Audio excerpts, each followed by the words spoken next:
everyone. Thank you so much for all of your words of encouragement and your advice on sleep training and breastfeeding and the challenges that come with both of those topics when it comes to children. So as you can see, we've decided that we're going to continue the breastfeeding journey.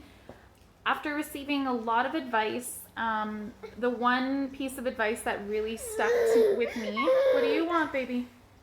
Milk? Good girl. Okay. So the piece of advice that really stuck was don't quit on your hardest day. So don't quit on your hardest day. And I feel like that really stuck with me.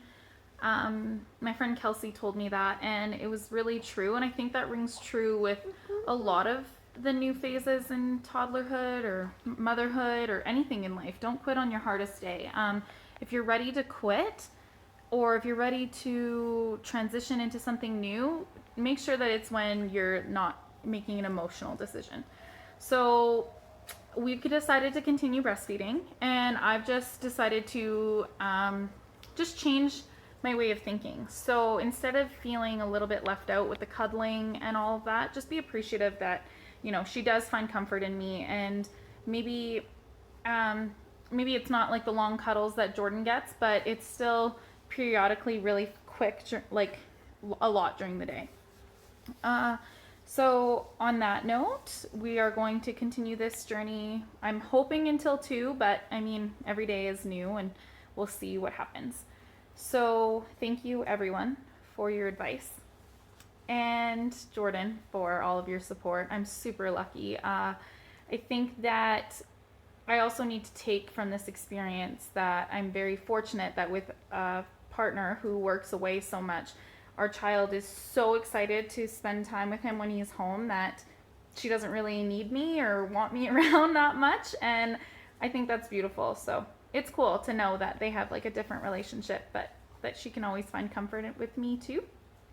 And then for the sleep. So without Jordan, I don't know. Well, I wouldn't have been able to do it. So let's just be honest. Without him, Jax would still be sleeping in my bed, and I would still not be sleeping, and she wouldn't be sleeping, and Jordan and I would be extremely exhausted. So what we did was a gentle sleep training, or gentle cry it out method. So instead of just letting her cry, we changed our routine a little bit. So instead of nursing her in her room before bed, rocking her almost to sleep and then putting her down, we started nursing her out in the living room and then brushing her teeth and reading her a story and putting her in her crib sleepy but not asleep. And surprisingly, it worked amazing. So the first couple days were a little bit tough, but Jordan only had to go in once, and then she was asleep. And then the third day, they did say that it would be the hardest, and they weren't lying. That one was tough. He had to go in a few times. Do you want to say hi? She's like just trying to have some milk here, guys.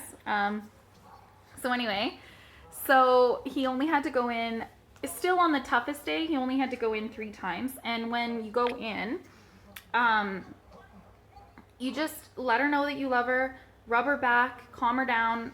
We never let her get to the point where she was so stressed out there was no coming back. It was just a couple cries, and then go in, tell her that we love her, rub her back, she laid down, and then she would fall back asleep. In the middle of the night was the same type of thing. So instead of just like letting her cry until she fell back asleep, the moment she woke up, it was all Jordan, because if I went in, then she would want milk. So for the first week that we did this, Jordan went in the middle of the night, and he rubbed her back, told her he loved her, and then left. And she calmed right down. She was happy to see him and happy to go back to sleep. And she slept.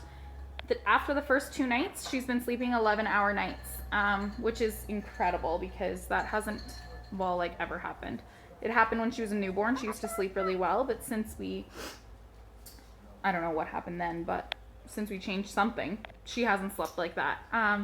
And then I don't know what else I could say about it. Just that after a week, so last night I was able to put her down and without a fuss. She went right down. She was happy to go to in her crib. She was happy to sleep and she had a great sleep. So it was a tough couple of days, but it was entirely worth it. And I think that we made a really good compromise by not letting her get to a point where she was stressed out, because that wouldn't have been easy on anyone. So I think that to keep in mind with the sleep training or any type of decision that you make about your child, I think that you just need to be okay with it. Don't do anything that you don't feel right about. And if there's certain things that work for your child that didn't work for ours, that's totally cool too. I just think that it's important to know that every child is different, and I know that